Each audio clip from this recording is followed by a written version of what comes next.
Okay mga boss, welcome back at may bago tayong project. Isa tayong gagawin. Galing din sa ating masugid na viewers, subscriber. Shoutout kay Kuya Efren Benigno. Bali, pinagawa na to sa akin nakaraan. Ang problema yung mic, minsan meron, minsan wala. Ang problema naman niya ngayon, nagpe-fade yung boses niya, nawawala yung pinaka-audio niya. Hanggang sa parang motor yung tutok-tuk na lang, parang ganun, tutok, gumagano na lang. Normal naman yung mga voltahe niya, normal naman yung supply. So na-troubleshoot na natin, tapos na-findings natin na beyond repair na to. Either sira yung IC o may mga iba pang sirang board. Para magamit agad, papalitan na lang natin ng board. Yun ang suggestion ko. At yun din yung iniisip ng may-ari, na palitan na lang yung board para hindi na magpakahirap pag troubleshoot, madalian, salpa ka na lang ng board para hindi na kumbaga gagastos lang naman doon na sa sigurado. So sabi niya baka pwede daw itong Bosca na AC/DC 100 watts na bus power amp. Ito yung ikakabit natin dito. Tapos itong laman niya kakalasin na natin yan. Tatapalan na lang natin itong kaha. Nag-prepare na ako ng plywood, tatabasin ko na lang. Din yung sa harapan naman, tatapalan ko na lang din ng plastic para dito na natin ilalagay. Medyo nga lang, patagilid nga lang. Yan. So kalasin muna natin tong laman mga boss. Din i-prepare ko lang yung para matanggal na natin. So ito lang naman, tatanggal yung pull out na natin tong mga wirings na yan. Ayan, subukan muna natin tong naku po ako mga boss. Ito yung mga gamit niya. Tapos to? Kasama ang power supply, remote.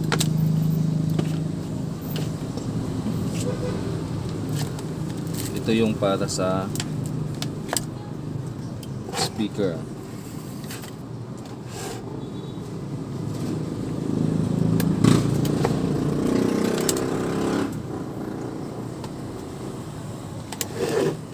Para maiba,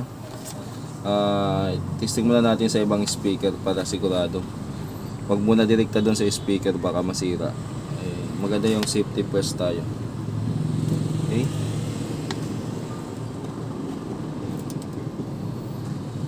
Power on natin, saksak.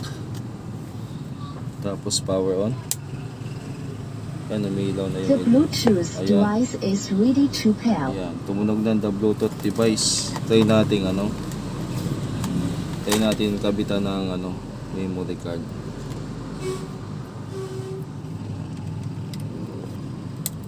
Music.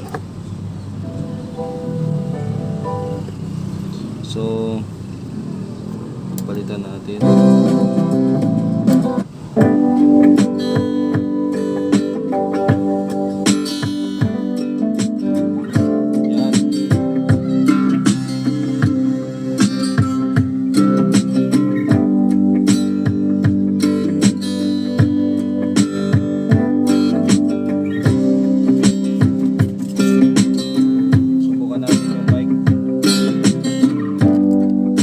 Hello, mic test, sound.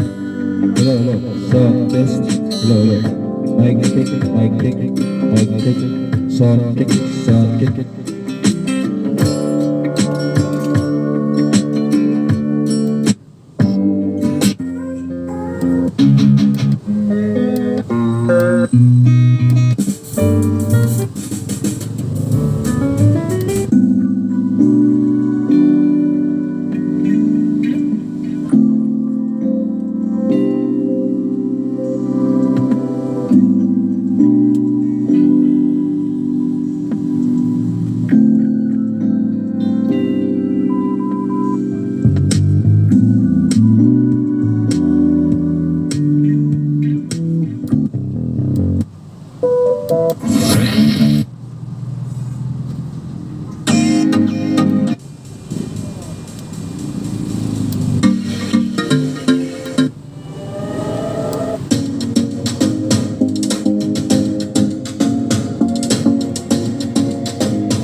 ayos na siya mga boss, is palitan natin tong wire ng ano, tika lang.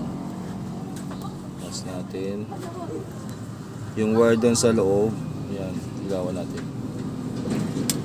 Tanggalin natin yon, ilagay natin to. Abot naman kaya siguro. Lagay natin yan. Tanggalin natin yan para matisting natin dyan mismo sa speaker kung okay siya gamitin. May nakalagay naman na positive, negative.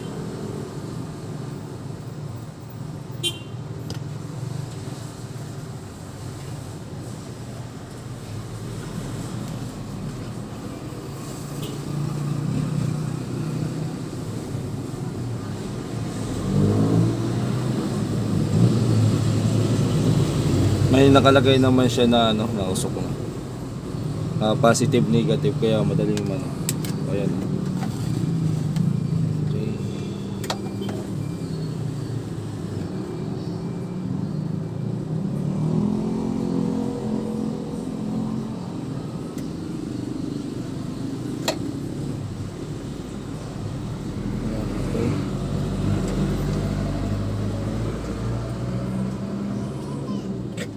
Ayan.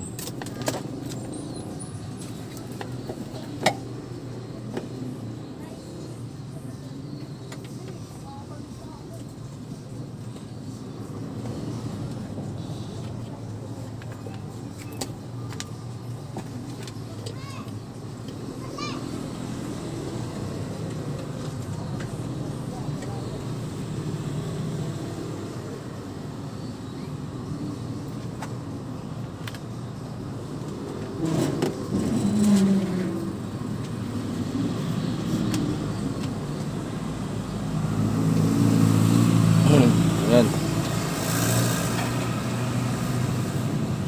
Ngayon balik tayo sa baba. Kaya natin ipa-on.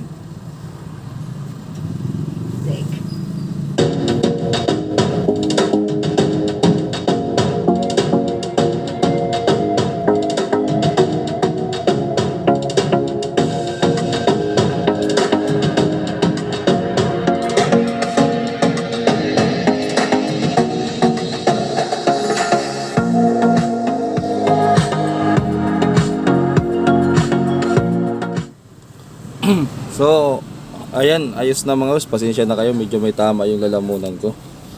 Ayos na yan. Tatabasin na lang natin tong ano, gagamitin natin na pagtakip dyan para may ano, ipatong natin tong ano. Yun na lang ang gagawin natin. So, saglit na lang to mga boss. Tabasin ko na lang to. So, ito na yung ginawa nating ano, plywood. Tinapala na natin dyan. Tapos, kinabit na natin yung tweeter tsaka woofer. May nakalagay naman siya dito, yan o. 4 ohms, yan yung pinaka speaker. Ito yung sa tweeter speaker, yan. Ito yung sa lead light. So, madali lang siya mga boss. Kung may natira kayong ganitong ano, kung mayroon pa kayong mga ganito na sira na rin, pwedeng ganito na lang. Yan. I-screw na lang natin yan dyan. Then, ayos na. Testing na lang natin, ano ko lang yan.